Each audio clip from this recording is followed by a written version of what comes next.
क्या छोटू? टेस्ट में वो डिसाइड करते हैं, देखते हैं, अब डिस्कस करना पड़ेगा उसमें कि फिजिकल, ऑर्गेनिक, इनऑर्गेनिक तीनों से कितना देना। ऑब्जेक्टिव रहेगा। हाँ, क्या हेलोजन वाला डिस्कशन हुआ था, ब्लीचिंग पाउडर का? क्या हेलोजन कंप्लीट कर लिया है कि कुछ बचा हुआ था? कुछ बोला था मैंने हेलोजन में, कुछ बोला था, कोई पार्ट, कोई टॉपिक, पॉइंट रह गया है बोलना, बता। बहुत दिन बाद छोटू नजर आ रहे हो। हाँ अच्छा, आप ही रात में पूछ रहे थे मेरे से क्या? अच्छा अच्छा, ठीक, बैठ। टोपी हटाओ। कोई पॉइंट याद है जो हमने बोला हो कि वो याद दिला देना? मेल्टिंग पॉइंट हेलोजेंस का वो छूट गया, और कुछ? सिर्फ मेल्टिंग पॉइंट ही एक पॉइंट है ना? अच्छा, ये बताया आप लोगों को सॉल्ट, सॉल्ट वाला था। अच्छा अच्छा, हाँ चलो आज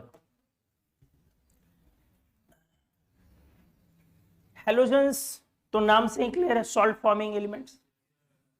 अच्छा, अब और जो ईटिंग सॉल्ट है, एडिबल सॉल्ट, एडिबल सॉल्ट समझ लो, खाने वाला जो सॉल्ट है, तो ये एडिबल सॉल्ट क्या होता है बेटा?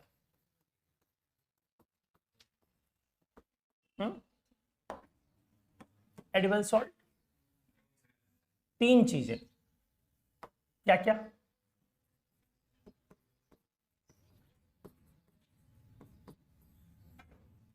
ब्लैक सॉल्ट सुने हो, रॉक सॉल्ट, और तीसरा नॉर्मल सॉल्ट, नॉर्मल सॉल्ट। ठीक है, जो नॉर्मल सॉल्ट है इसको आप टेबल सॉल्ट बोलते हैं। क्या नाम है इसका? Table salt. उसके बाद एक सॉल्ट है बेटा, रॉक सॉल्ट। ये खाने का सामान्य नमक है, ये हिंदी में क्या कहलाता है? संधा नमक। बहुत सारा नाम है, सेंधा नमक, संधवा नमक, और लाहौरी लून, क्योंकि लाहौर रेंज में पहले ज्यादा पाया जाता था तो वो भी बोला जाता है लाहौरी नमक। लाहौरी नमक जो पाकिस्तान में चला गया, पाक। और एक ब्लैक सॉल्ट। तीनों में से कौन सा नमक आप खाते हैं? तीनों में डिफरेंस क्या है? नमक तो एडिबल सॉल्ट जो है वो तो है, तो अल्टीमेटली NaCl ही है ना। सॉल्ट जो है ये क्या है? NaCl। तो फिर तीनों में डिफरेंस क्या है, और हमें कौन से नमक खाने चाहिए? डेफिनेटली जो खाना चाहिए वही खा रहे हैं ना। ये सॉल्ट नहीं खा रहे हैं, इन दोनों में डिफरेंस क्या होता है?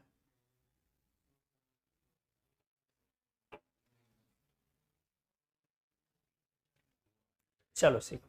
ये सी वाटर से निकलता, या ब्रैकिस लेक वाटर, या सी वाटर से उसको, तो ये जो आपका होता है वो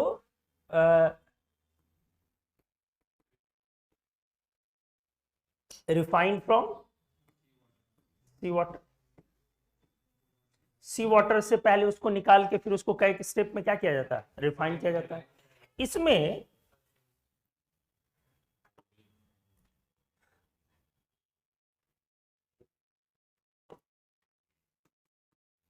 एक कलर था पेन का अपना, यहाँ कहाँ गायब हो गया जिससे हम लोग लिखा करते थे?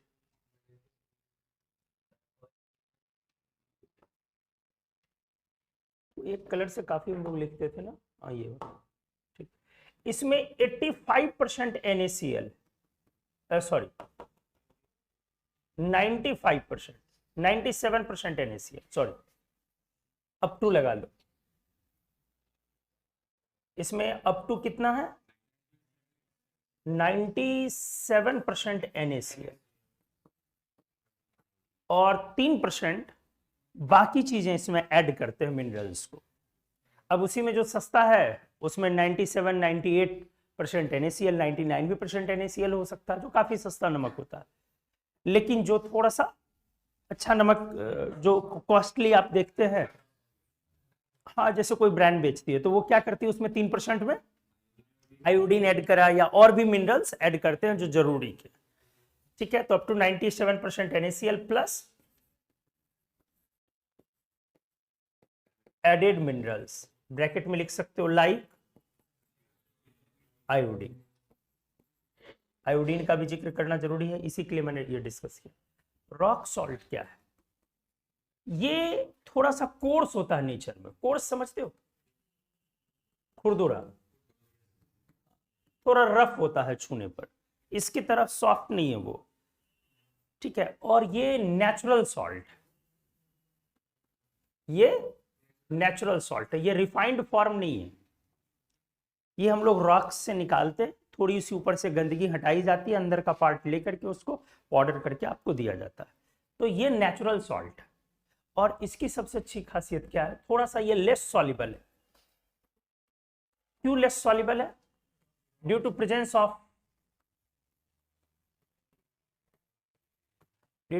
Of numerous minerals. बहुत सारे मिनरल्स जो बेटा इसमें मौजूद है ना, इसकी वजह से ये क्या है, पानी में थोड़ा कम सॉल्युबल है। आपको मैं बताऊं, इसमें 85% NaCl है। कितने? और इसमें NaCl कितना? 85% ही NaCl है। बाकी जो 15% है बेटा, प्लस मोर देन 80 मिनरल्स, 80 से भी ज्यादा मिनरल्स इसमें, हाँ, प्रेजेंट नेचुरली। किसमें? Rock salt. 80 से ज्यादा मिनरल्स है।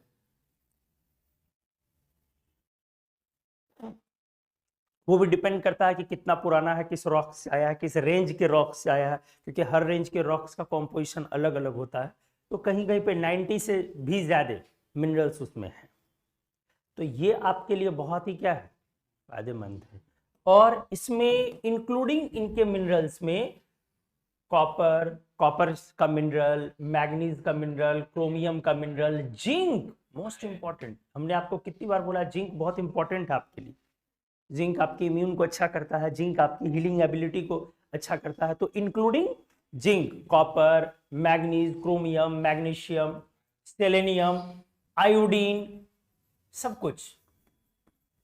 इसलिए इस सॉल्ट में आयोडीन को ऐड करने की जरूरत नहीं पड़ती है। ये नेचुरल सॉल्ट और इसमें आयोडीन को कहीं भी ऐड करने की जरूरत नहीं पड़ती, लेकिन इस सॉल्ट में हमें आयोडीन को ऐड करना पड़ता।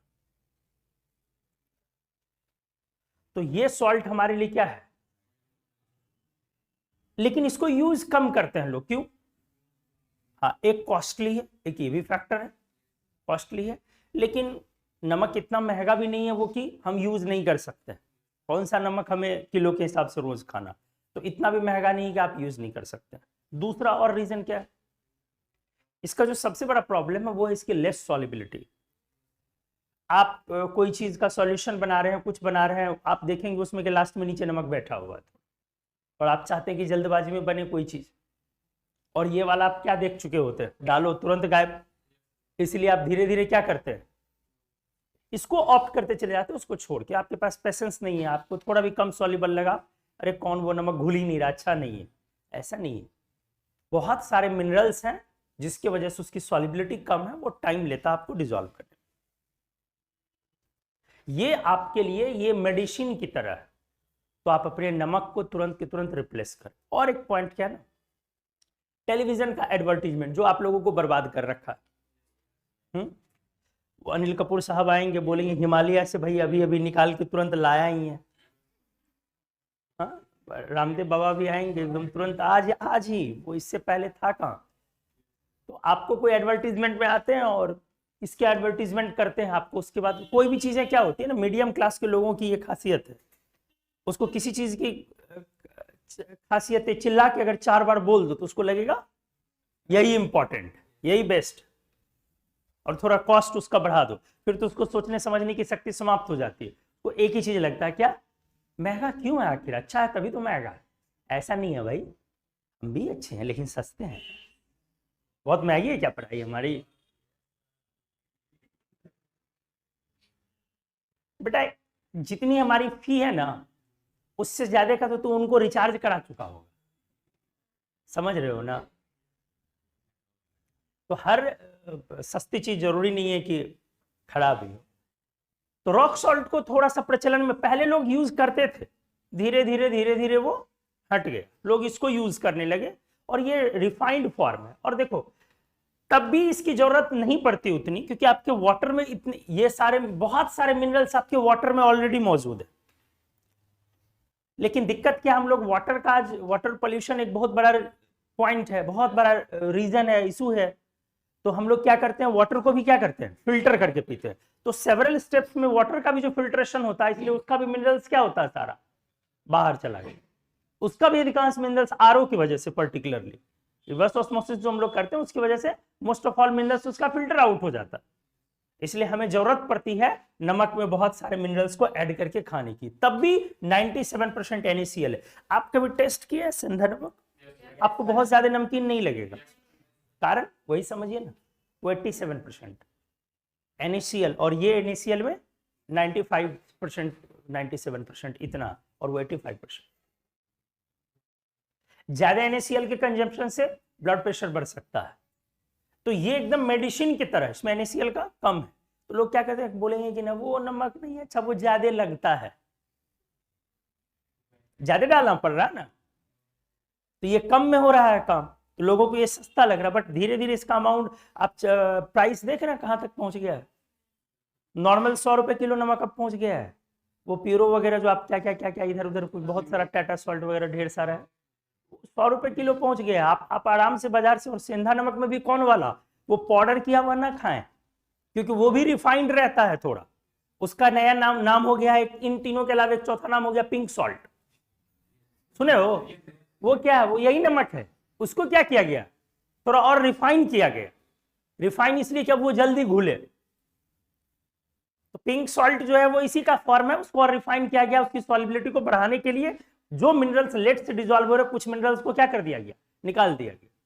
तो बेस्ट है कौन सा, ये खड़ा वाला रॉक सॉल्ट भैया, मिलता है मार्केट में, आयुर्वेद की दुकान में या मंडी वंडी में मिलता है, खड़ा वाला समझ रहे हो ना, वो लंप वाला ढेला जिसको बोलते हैं, उसको लेके पाउडर करवा लो, वो बेस्ट है कंज्यूम करना।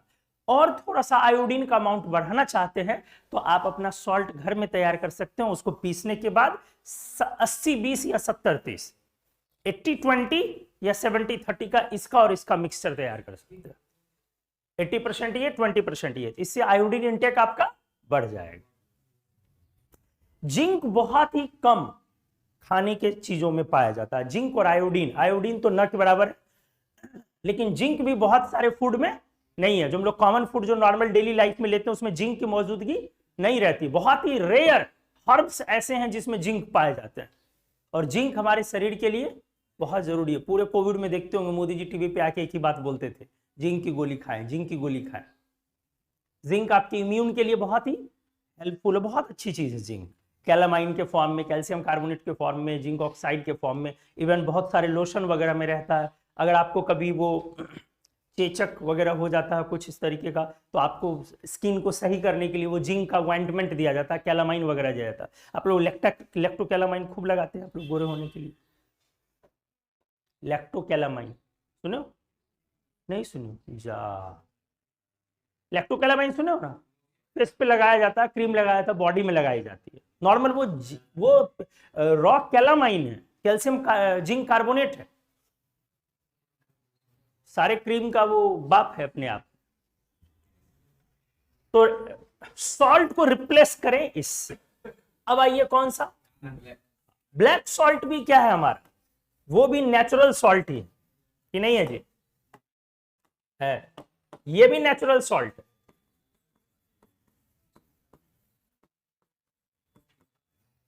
हाँ, बस इसमें very similar with rock salt.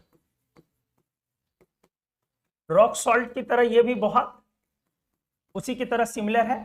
हाँ, इसमें कंटेन्स Fe3S4, ग्रीगाइट मिनरल इसमें पाया जाता है, ठीक है। ये ग्रिगाइट मिनरल इसमें पाया जाता है Fe3S4। इसी के कारण इसका कलर जो है वो क्या है, ब्लैक। ग्रिगाइट के कारण, ग्रिगाइट जो है बेटा वो Fe3O4 जो है, S4 जो है ना, एक्चुअली ये मिक्सचर है किसका किसका, FeS प्लस Fe2S3 का। और जब टेम्परेचर 25 के ऊपर चले जाता है ना, रूम टेम्परेचर के, तो ये Fe2S3 धीरे धीरे टूटना स्टार्ट हो जाता है। किसमें, FeS प्लस सल्फर में। FeS का कलर ब्लैक होता है, FeS का कलर ब्लैक है। कलर तो इसका भी हालांकि ब्लैक ही है, किसका, Fe2S3 का भी लगभग ब्लैक ही है। अब सल्फर कभी येलोइश होता है, कभी व्हाइट होता है, सल्फर बहुत सारे कलर के हो सकते हैं। इसलिए काला नमक का कलर, और इसमें और भी जो मिनरल्स है, ब्लैक सॉल्ट का कलर देखेंगे आप, कभी ब्लैक रहेगा, थोड़ा सा व्हाइटिश रहेगा, कभी पर्पल रहेगा, कभी हल्का पिंक पर शिफ्ट करेगा, क्योंकि इसमें मिनरल्स बहुत तरह के। और ब्लैक सॉल्ट को कभी भी अंडर हीट ट्रीटमेंट के साथ कभी कंज्यूम नहीं करना चाहिए। आजकल रसोई में खाना बनाने से ज्यादा यूट्यूबर्स घुसे हुए हैं, गौर किए, यूट्यूबर्स समझते हैं खाना बनाने में, देखेंगे आजकल आप इसमें ये मिलाया और इसमें ये मिलाया, आज तक ऐसा स्वाद नहीं देखते नहीं हो। खूब सारा आजकल डिशेस बनते रहता, लोग ट्राई करते रहते हैं, दिखाते रहते हैं यूट्यूब पे, इसमें वो मिला दिया, उसमें अरे भैया स्वाद के लिए कुछ से कुछ मत मिला बे, क्या हो जाएगा समझ से परे है। गौर समझ रहे हो क्या बोला जा रहा है, पनीर में ये मिला दो, दूध में ये मिला दो, छाछ में ये मिला दो, कोल्ड ड्रिंक में मसाला मिला दो। भैया कुछ से कुछ जो तुम मिला रहे हो ना, और जो तुम लोगों को कह रहे हो इससे आप ऐसा, आपने ये पनीर कढ़ाई कभी नहीं खाया होगा, कुछ से कुछ जो बना रहे हो ना बैठ करके किचन में, इसमें बहुत सारी चीजें आपस में मिल करके रिएक्ट करके कोई तीसरी ऐसी चीज बन रही है जो आपके लिए क्या है, हार्मफुल है। वो बहुत ही खतरनाक कॉम्बिनेशन है। कुछ से कुछ लोग बना दे रहे हैं, जैसे बहुत सारे डिशेज में देखता हूं मैं, लोग क्या करते हैं आजकल यूट्यूब पर डिशेज जब समझाते हैं, तो इसमें आप ब्लैक सॉल्ट डालिए, मिलाइए, थोड़ी देर के लिए ठंडा कीजिए, फिर लीजिए, फिर उसको फ्राई कीजिए। ब्लैक सॉल्ट टूट करके सल्फर में जाता है, और सल्फर को अगर आपने हीट ट्रीटमेंट पर पहुंचाया तो सल्फर SO2 में जाएगा, और सल्फर SO2 में गया तो SO2 is poisonous, toxic, harmful. उसका स्मेल पंजेंट होता है, सल्फर का स्मेल और Fe2 इसी का स्मेल होता है ब्लैक सॉल्ट में। Fe3S4 जो है इसी का स्मेल, ब्लैक सॉल्ट का स्मेल देखते हो थोड़ा अलग होता है, तो ये आयरन सल्फाइड का स्मेल होता है, वो सल्फर का स्मेल है। और सल्फर थोड़ा थोड़ा क्या होता है, एयर में ऑक्सीडाइज होते रहता है, किस फॉर्म में, SO2 में। SO2 का पंजेंट स्मेल होता है। अंडा जब थोड़ा खराब होता है तो उस समय में जो SO2 का स्मेल होता है वो SO2 के जैसा स्मेल वही होता है, SO2 का स्मेल। तो क्यों नहीं खाना चाहिए कोई भी ऐसा डिश, मतलब ऐसा कभी ट्राई नहीं करना चाहिए कि खाना बनाते समय क्या डाला उसमें, ब्लैक सॉल्ट। जब भी ब्लैक सॉल्ट लेना चाहिए तो कहां से, ऊपर से, क्योंकि सल्फर क्या हो सकता है हमारा, ऑक्सीडाइज हो सकता है। जैसे आपको एग बोला जाता है डेली खाने के लिए, अंडे, लेकिन एग किस फॉर्म में बोला जाता है रोज खाने, बॉइल्ड फॉर्म। आप किस फॉर्म में खाते हैं, ऑमलेट। सल्फर को SO2 में कन्वर्ट करके एक क्या बनाते हो, वो मुर्गी की आत्मा जिसमें तड़पती है ना, बेचारा मुर्गी ना सॉलिड रहती है ना लिक्विड रहती है, बीच में इक्विलिब्रियम है, पोच, पोच बोलते हो। वो देख के बड़ा अजीब लगता है। अरे भैया कोई एक फॉर्म में जाने दो ना, या तो सॉलिड हो जाने दो या लिक्विड हो जाने दो, मुर्गी भी क्या बोलेगी यार, गजब गजब आदमी है।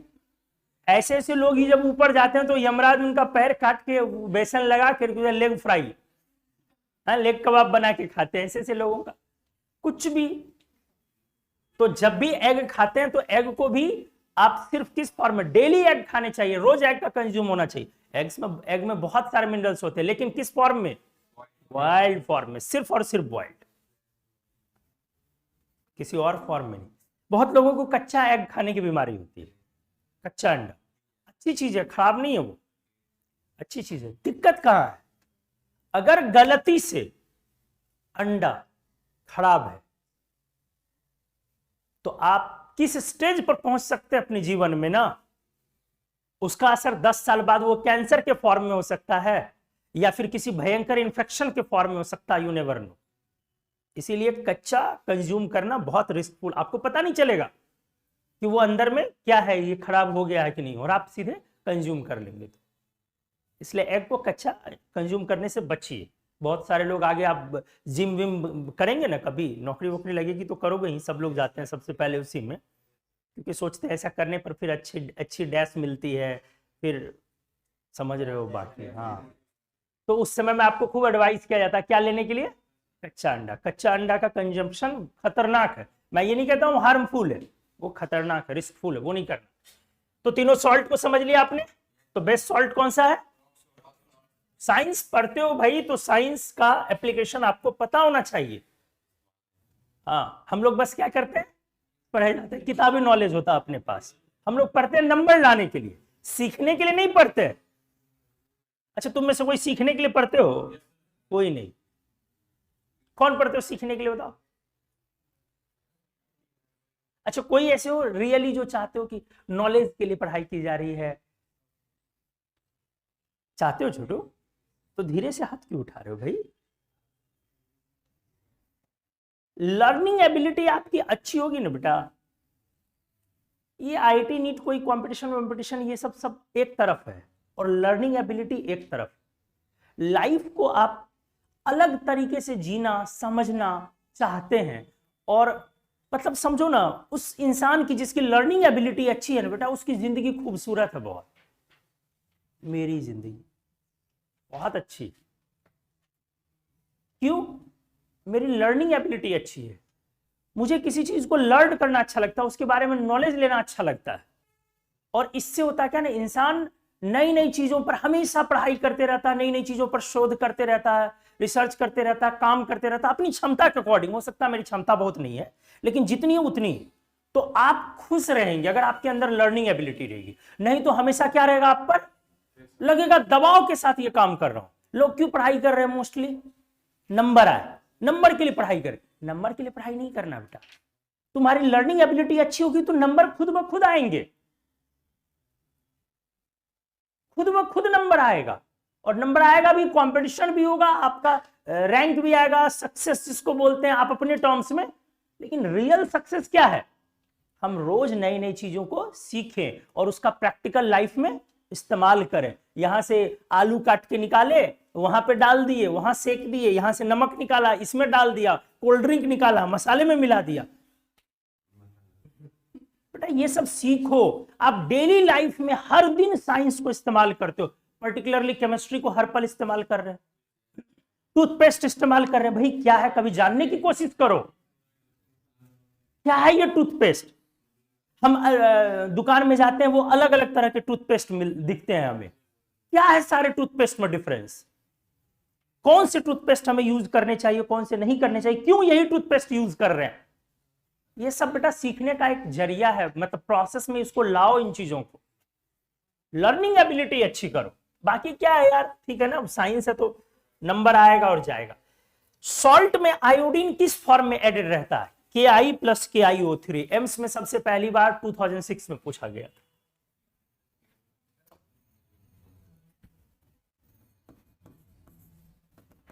Iodine in salt is added as, कभी भी नहीं बोलोगे कि एलिमेंटल आयोडीन ऐड किया गया। समझ में आई चीजें बेटा? मार हो जाएगा। एलिमेंटल आयोडीन पॉइजनस होता है, टॉक्सिक होता है, हार्मफुल। पढ़ा ना हेलोजन में, हमने बताया ना सारे के सारे हार्मफुल। तो इसमें किस फॉर्म में ऐड किया जाता है?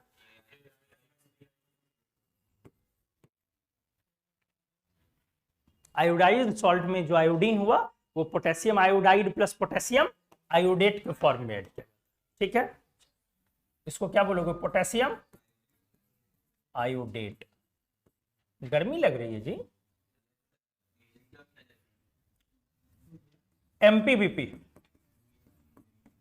इन हेलोजेंस।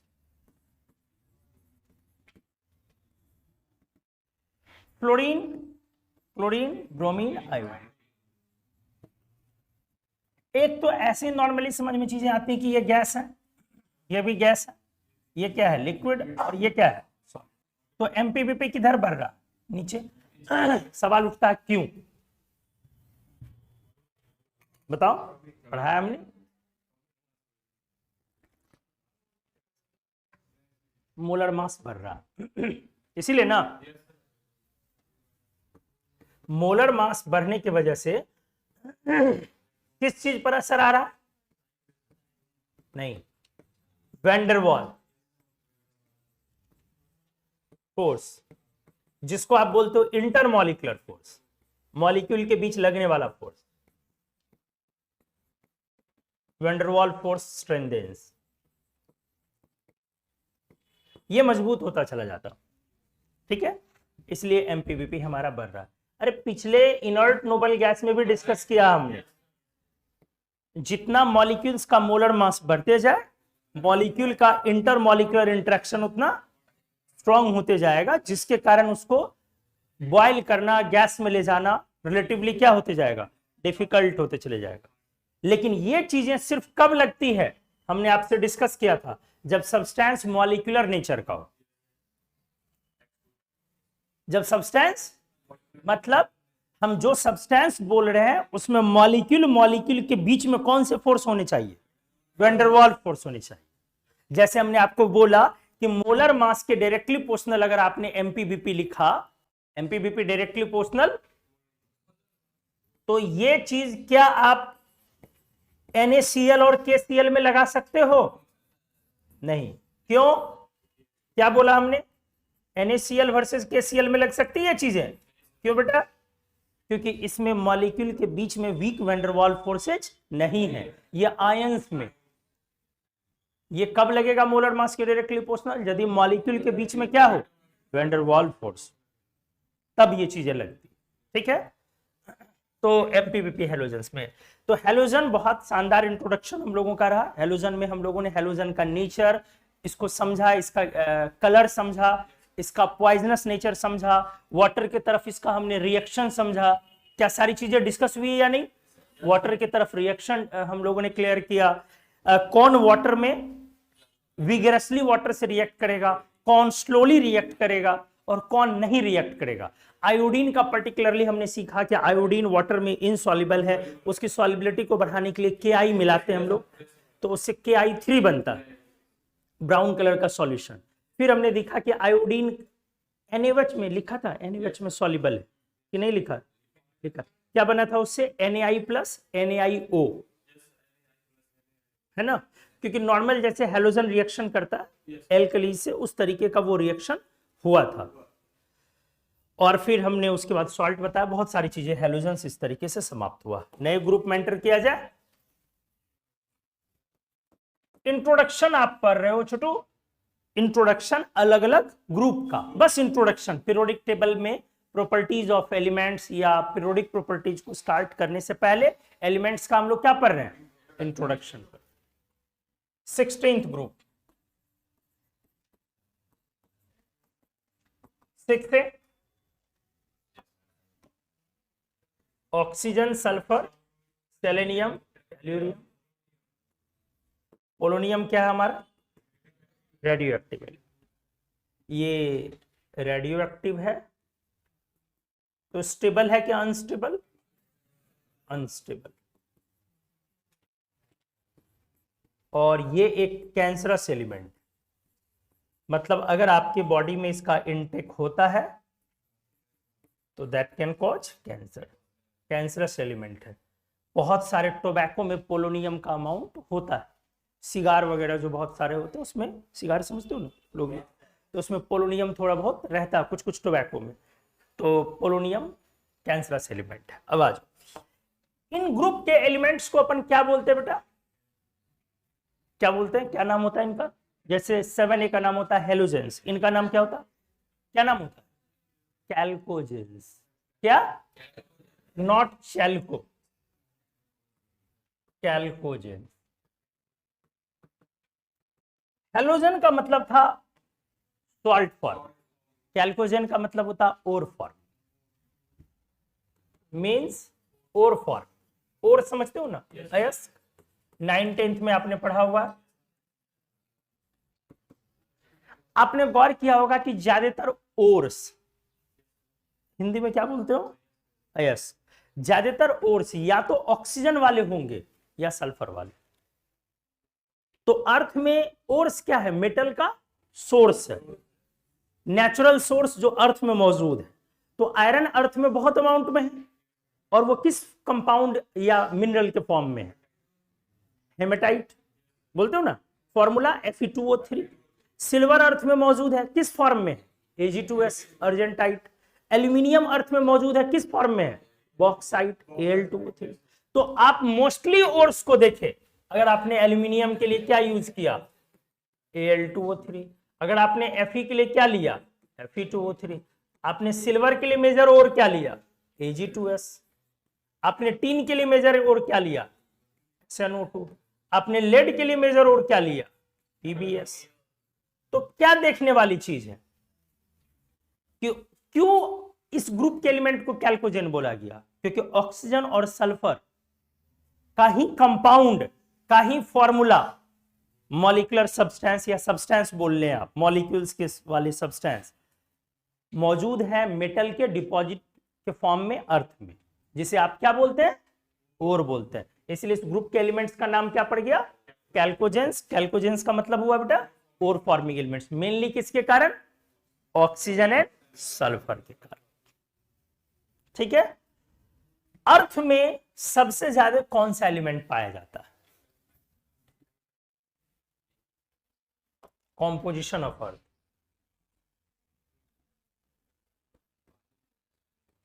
बालू क्या क्या बोल रहे हो? एलिमेंट हमने पूछा। बालू एलिमेंट कब से हो गया बे? आयरन। और कोई बताओ? क्योंकि वो सस्ता भी है, आयरन। और कुछ? हाँ, एल्यूमिनियम। और कोई? कार्बन। और अर्थ। अर्थ की बातें कर रहा हूं। अर्थ है तो अब ये से क्रस्ट अर्थ पूरा। हाँ हाँ बिल्कुल। हाइड्रोजन, नाइट्रोजन, सिलिकॉन, हाँ, कॉपर, और फेंको क्या छोटू? ऑक्सीजन। देख, अर्थ में पहले अर्थ को समझ। अर्थ में क्या है? मेजर अमाउंट अर्थ क्या है? पानी है अर्थ मेजर अमाउंट। मेजर अमाउंट अर्थ का पानी है या मेजर पार्ट अर्थ का पानी है? बेटा पार्ट और अमाउंट में डिफरेंस नहीं है जी। एरिया में ज्यादा है ना वाटर, कि वाटर का अमाउंट ज्यादा है, वाटर का डेप्थ तो कम है ना। अर्थ का रेडियस 6400 किलोमीटर बोलते हो, मतलब डायमीटर हुआ 12800 किलोमीटर। और जो वाटर ज्यादा एरिया में, क्या उसका डेप्थ कितना होगा? क्या 10 किलोमीटर 5 किलोमीटर भी हो सकता है डेप्थ? एवरेज डेप्थ पॉसिबल ही नहीं है, बहुत कम होगा एवरेज डेप्थ। तो दिमाग लगाओ, अर्थ में मेजर अमाउंट में क्या है? मेजर अमाउंट में है सॉइल। मेजर अमाउंट में है सॉइल, रॉक्स। इसको आप बोलते हो सिलिशियस मैटर। क्या बोलते हो? ध्यान से, मिट्टी, बालू, पत्थर, क्ले, ये सब जितना भी चीज है मेजर अमाउंट में यही है। इसको बोलते हो सिलिशियस मैटर। सिलिशियस मैटर मतलब सिलिकॉन, ऑक्सीजन के ढेर सारे मिनरल्स हैं ये। किसके किसके? हाँ, कभी उसमें बेरिलियम मौजूद है, कभी एल्यूमिनियम मौजूद है, कभी Fe मौजूद है, कभी सोडियम मौजूद है, कभी पोटेशियम मौजूद है, लेकिन सिलिशियस मैटर है ये सारे के सारे, अलग अलग फॉर्मूले के साथ। ये सब कोई सिलिशियस मैटर। तो कभी भी मिट्टी, बालू, क्ले, इन सब का एग्जैक्ट फॉर्मूला नहीं लिखा जा सकता। इनको क्या बोला जाता है? Siliceous matter. मतलब इसमें मेजर क्या है? Silicon and oxygen. क्लियर हुआ पहले? चलो अब अगला पॉइंट ध्यान दो। बाकी पार्ट क्या है? वाटर। वाटर में भी क्या है? H2O। तो हमने पूछा कि अर्थ में किसका अमाउंट ज्यादा है, तो हमने अमाउंट जब पूछा है तो उसमें एटम की संख्या थोड़ी ना निकालोगे। ऑक्सीजन का मोलर मास क्या है? हाइड्रोजन से काफी ज्यादा। तो अब जरा सोचो, सिलिशियस मैटर में सिलिकॉन भी है और ऑक्सीजन भी है,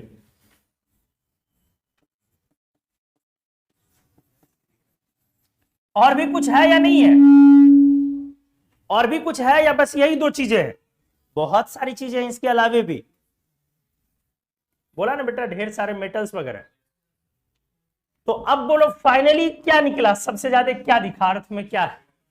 ऑक्सीजन। एलिमेंट में क्या दिखा? क्योंकि सारे सिलिशियस मैटर में तो ऑक्सीजन है ही है, और ऊपर से वाटर में भी ऑक्सीजन है, प्लस ओर्स में ऑक्सीजन है। तो सबसे ज्यादा अर्थ में क्या है? रफली याद रख, पूरे अर्थ के मास का लगभग 50%, रफली याद रखो, लगभग 50% मास अकेला ऑक्सीजन का। अर्थ के मास का लगभग 50% मास अकेला ऑक्सीजन का है, और 1/4 मास लगभग अकेला सिलिकॉन का। अब तो नहीं भूलोगे ना, क्योंकि सिलिशियस के कारण नेक्स्ट एलिमेंट कौन होगा? तो नेक्स्ट है एल्यूमिनियम एंड नेक्स्ट है आयरन, और नेक्स्ट है कैल्शियम मैग्नीशियम। ऑक्सीजन अकेला लगभग 50, एग्जैक्ट कोई नहीं बता सकता है, लगभग ऐसे देखो, ध्यान रखो 47.4, ये 23, अब यहां से 7.4 ले लो और अगले में इसको पलट लो। ये रफली याद रखने का तरीका, मतलब आयरन का ऑप्शन जो आपको आएगा वो कभी 5 आएगा या कभी 6 आएगा। एल्यूमिनियम का जो ऑप्शन है वो कभी 7 आएगा, कभी 8 आएगा, 9 आएगा। ऑक्सीजन का अमाउंट जब भी देगा आपको तो 50 देगा, कभी 51 दे देगा ऑप्शन में, तो कभी 49 देगा, 47 देगा, 45 दे दिया, 1-2-3% आगे पीछे दे सकता, ठीक है। तो ये, और कैल्शियम मैग्नीशियम लगभग लेस देन 2%। अब बेटा ये देख, अगर मैं इसी को देखूं तो 40, 60, 70, लगभग 80% में 4 एलिमेंट निपट गया ना। अर्थ में 80% से ज्यादा 4 ही एलिमेंट में 80% से ज्यादा अमाउंट है अर्थ का, मेजर पार्ट है अर्थ का वो। ये तो अर्थ की बात है, यूनिवर्स में तो और खतरनाक स्थिति है। यूनिवर्स में कितने % बताया था हमने? 70% अकेला यूनिवर्स में कौन है? हाइड्रोजन। बाकी 30% में यूनिवर्स में सारे एलिमेंट, और 28% अकेला उसके बाद हीलियम। तो यूनिवर्स में 98% जो है वो हाइड्रोजन और हीलियम ने छेक रखा है, समझिए। और अर्थ में 80% में मेजर 4 हमारे एलिमेंट्स है। क्लियर हो गया अच्छे से?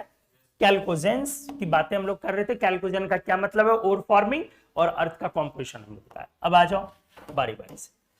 अगर मैं बातें करूं पहले ऑक्सीजन की कर लूं, एलोट्रॉपिक एलिमेंट है, बोलो। बहुत सारे एलोट्रॉप्स आपने पढ़े हुए हैं, एलोट्रॉप के टाइम ने हमने पढ़ाया है, O2, O3, O4, O8 वगैरह भी होता है। लेकिन 2 मेजर एलोट्रॉप्स ऑक्सीजन के कौन कौन है? O2 and O3। ऑक्सीजन का 2 मेजर एलोट्रॉप है, एक को आप डाइऑक्सीजन बोलते हो और एक को ट्राइऑक्सीजन नहीं, ओजोन बोला जाता है, ठीक है बेटा। फॉर्मूला क्या है इसका? O2, इसका फॉर्मूला क्या है? O3। O2 का स्ट्रक्चर ये है, हमने आपको पीछे भी पढ़ाया था, मैग्नेटिक प्रॉपर्टी टाइम। और O3 का स्ट्रक्चर बताइए,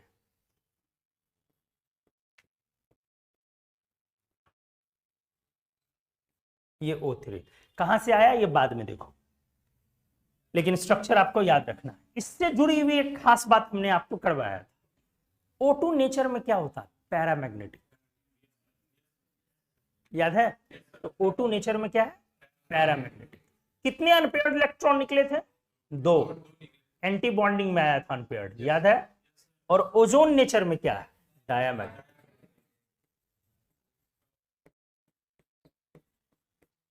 ओजोन नेचर में डायमैग्नेटिक और ऑक्सीजन नेचर में पैरामैग्नेटिक। तो लिक्विड ऑक्सीजन को हमने आपको बोला था कि लिक्विड ऑक्सीजन बड़े ही इजीली, बड़ा आराम से वो क्या हो जाता, मैग्नेटिक फील्ड की तरफ अट्रैक्ट हो जाता। अगर आप कोई प्लेट में लिक्विड ऑक्सीजन डाल देंगे और मैग्नेटिक फील्ड वाला कोई रॉड डाल करके आप प्लेट में डालेंगे तो क्या होगा, धीरे धीरे प्लेट से वो लिक्विड ऊपर की तरफ उठने लगेगा। क्योंकि ऑक्सीजन क्या होता है नेचर में, पैरामैग्नेटिक होता है, ओजोन डायमैग्नेटिक। ऑक्सीजन का बेटा कलर कैसा है, कलरलेस, कलरलेस गैस है ऑक्सीजन। ओजोन किस कलर का है, पेल ब्लू, हल्का सा ब्लू, स्काईज ब्लू। दो कारण है उसके, एक ओजोन का लेयर और दूसरा कारण सी वाटर का रिफ्लेक्शन। ओजोन का लेयर, ओजोन का कलर क्या है, pale blue, pale blue gas है। अगर आप इसको लिक्विड में ले जाएंगे तो बेटा लिक्विड में ये डीप ब्लू हो जाए। कौन, हाँ, डीप ब्लू लिक्विड, और ओजोन भी डीप ब्लू लिक्विड। लिक्विड में पहचानना दोनों को काफी क्या है, डिफिकल्ट। अगर लिक्विड में आप पहचानना चाहते हैं तो फिर आपको पहचानना पड़ेगा किससे, मैग्नेटिक फील्ड के प्रेजेंस के एप्लीकेशन से। जो पैरामैग्नेटिक नेचर शो करेगा वो क्या होगा, हमारा ऑक्सीजन। ठीक है, तो ये कलरलेस है, ये पेल ब्लू है, ये डीप ब्लू लिक्विड है, ये भी डीप ब्लू लिक्विड है। हाँ, ये वाटर सॉल्युबल है, पानी में ये क्या है, सॉल्युबल है।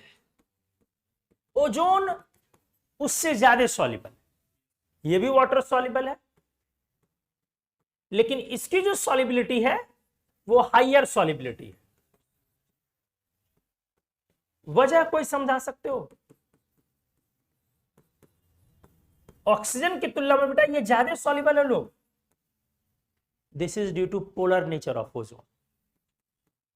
किस वजह से, पोलर समझ रहे हो, सब्सटेंस दो नेचर के हैं, पोलर और नॉन पोलर। जैसे बेंजीन इज नॉन पोल, जहां नेट डायपोल मूवमेंट कैंसिल हो जाता है, तो this is due to polar nature of oxygen, ozone.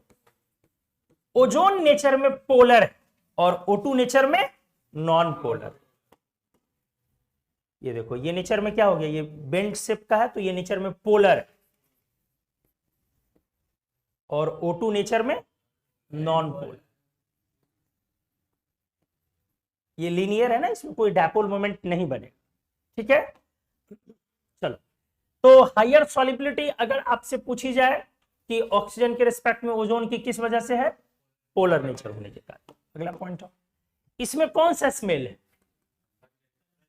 Oxygen में पेंजेंट स्मेल है, जब ऑर्डरलेस, और इसमें है थोड़ा सा फिशी स्मेल, हल्का सा फिशी स्मेल, और ये अ लिटिल बिट टॉक्सिक, थोड़ा सा क्या है, टॉक्सिक है। मतलब लगातार ओजोन को आप इनहेल नहीं कर सकते।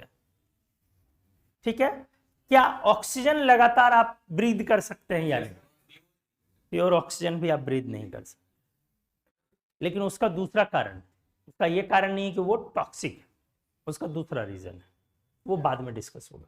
ठीक है, अगला पॉइंट आ जाओ।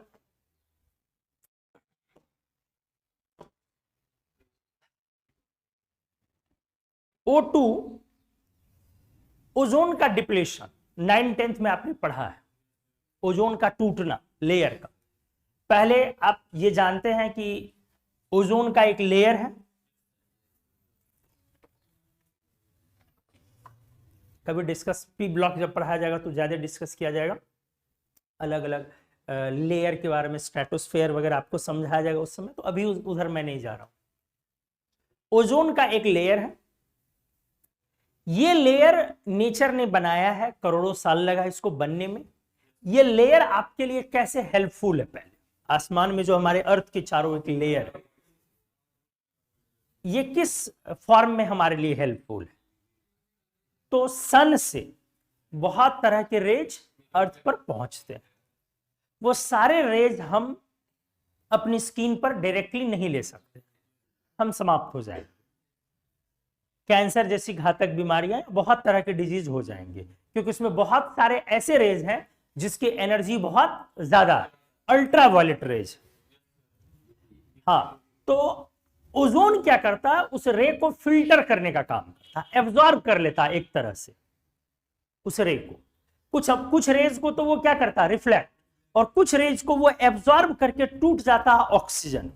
किसमें, जो ऑक्सीजन में टूटा तो फिर तो ओजोन हट गया वहां से, लेकिन एक नेचुरल प्रोसेस है कि ओजोन टूटता है ऑक्सीजन में और वापस ऑक्सीजन कंबाइन होकर ओजोन बन जाता।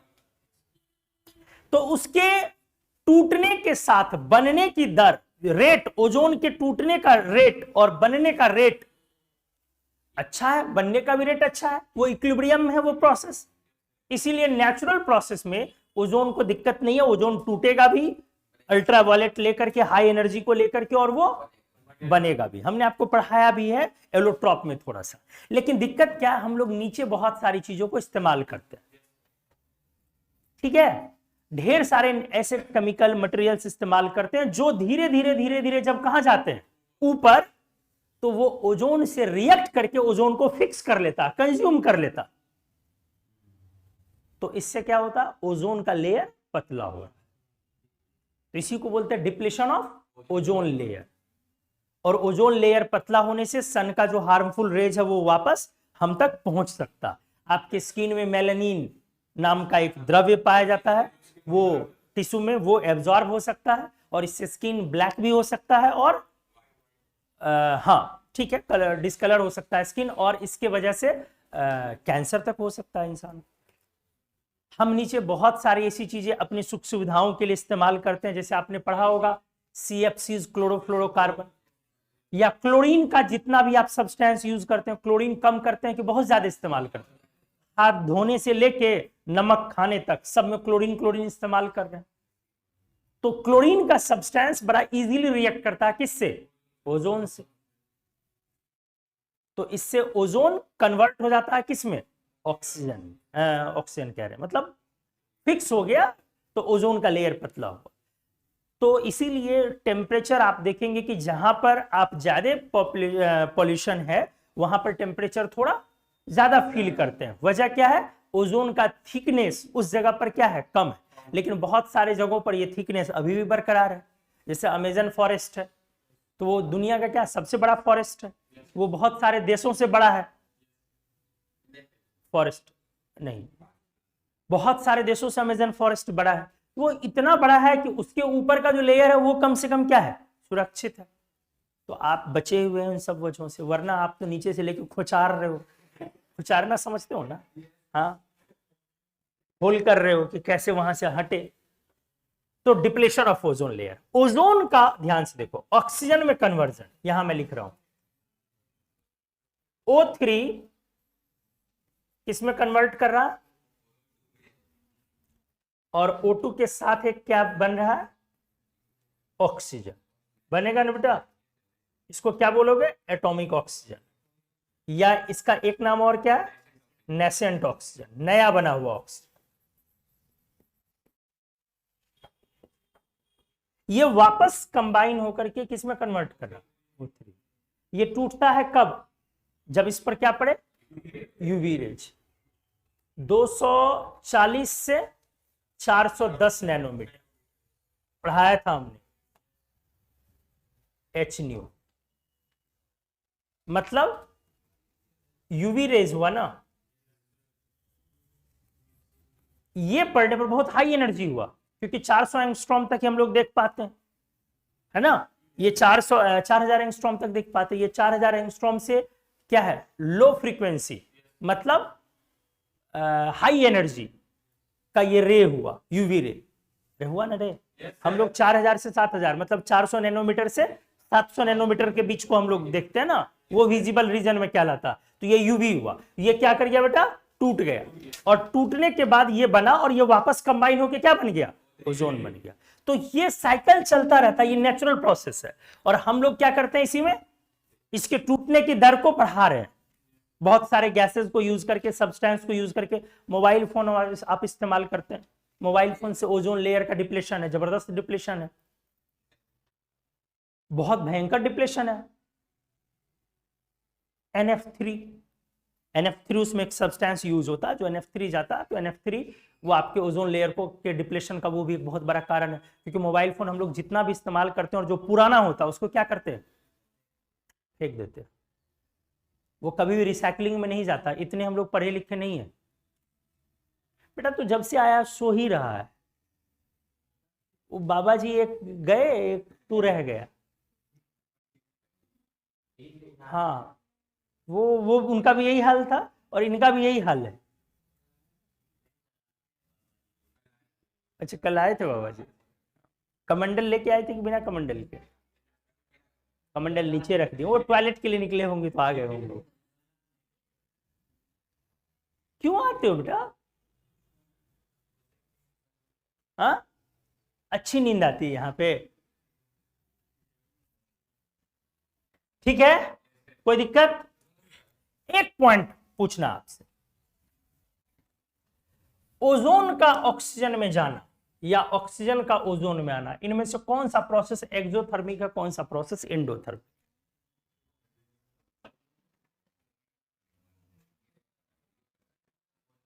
अगर O3 जा रहा है O2 में,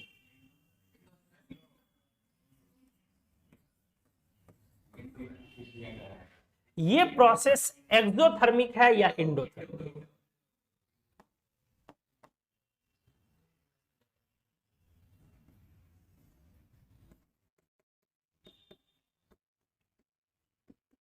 क्या है बेटा? एंडो।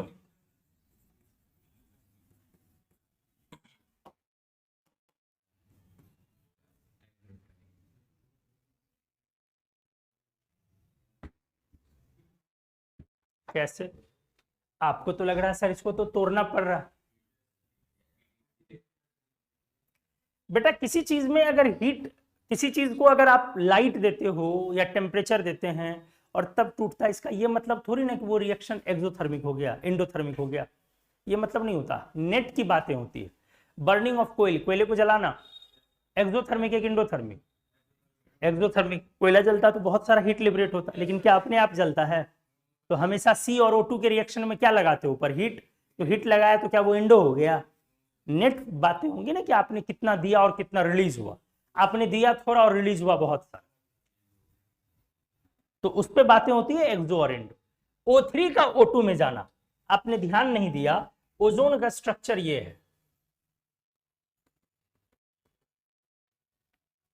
है ये दोनों बॉन्ड्स एक तरह के, ये रेजोनेंस में जा रहा है।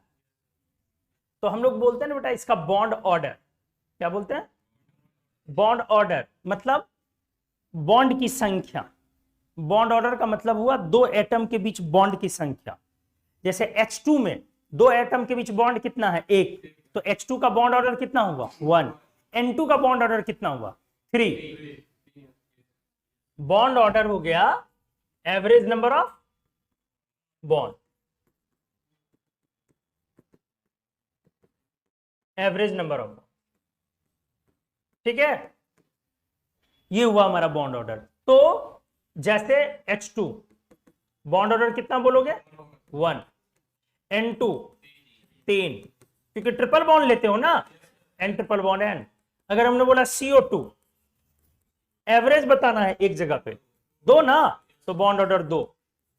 ये हुआ, समझ में आया? जहां रेजोनेंस हुआ वहां पे एवरेज हो जाएगा। जैसे हमने बोला बेंजीन, बोलो बेंजीन कितना हो गया? 2 कैसे हुआ बे?